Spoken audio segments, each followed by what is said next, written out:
Hi, and welcome back to Football Made Simple. The Champions League is back, and Nagelsmann's Bayern dominated Inzaghi's Inter 2-0 thanks to Sane and an own goal. The XG further illustrated the one-way traffic, but how exactly did Nagelsmann's interesting tactics lead to this domination? In this video we'll take a look. And guys, if you fancy a bit of fantasy football for Champions League, Premier League and so much more, join me on Spitch, which you can download for free through the link in the description below.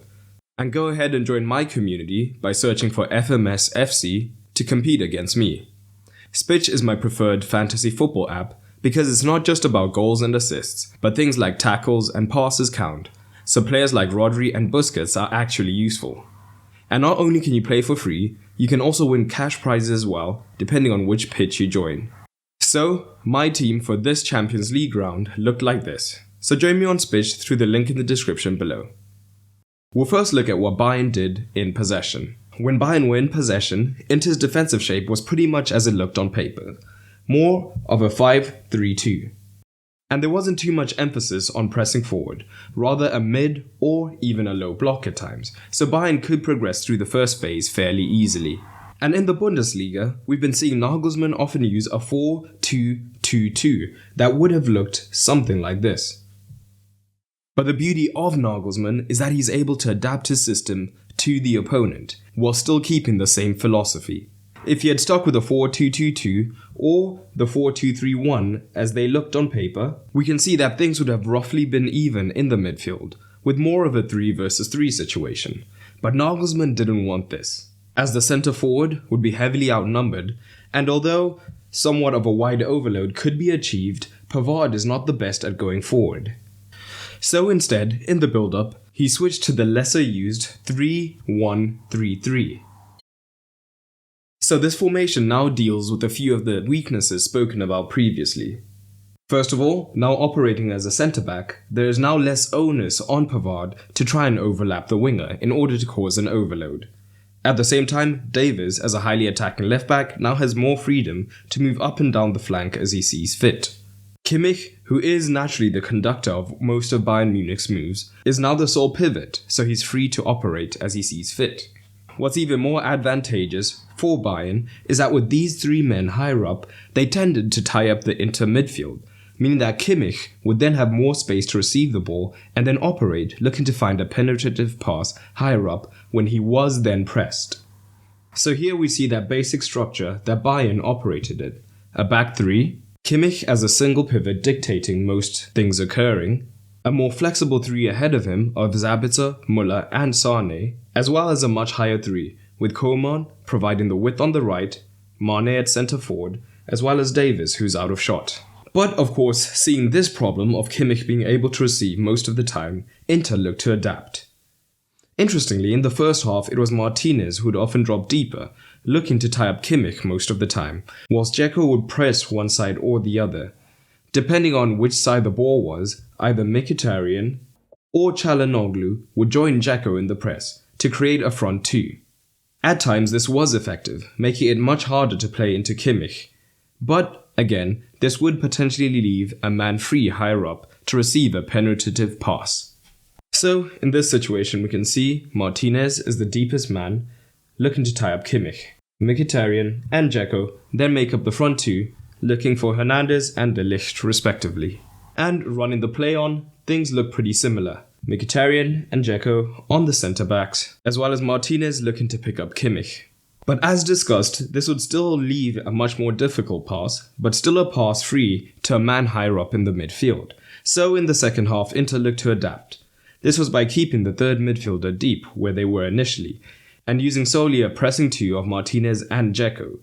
The key here was for the two forwards to operate in conjunction, looking to force the ball to one side, and then shifting across to press, whilst Martinez had the responsibility of looking to use his cover shadow to prevent the pass into Kimmich, whilst potentially pressing a centre-back. However, this is a difficult task, so at times the pass into Kimmich could be found. But even with the centre well protected, a manager as good as Nagelsmann had various solutions. The potential weaknesses of a back five are naturally in the wide regions where they can potentially be overloaded, and the way in which Nagelsmann looked to achieve this was interesting. Pavard became a crucial character, as he could move higher and wider outside the pressing two, but not as high as Davis, and he could receive the ball in these regions. Whilst this was happening, Sabitzer would often push out towards Gosens as well, so that there was a 2 versus 1 in this wide region. At the same time, Sane and Muller could be moving higher, looking to pin the centre-backs deep, making it difficult to shift across. But it also made things difficult for Inter, as Çalhanoğlu could press Pavard, however there would be a 2 versus 1. But if he stayed deep, Pavard could advance higher up, and eventually he would have to be confronted, leading to passing opportunities once again.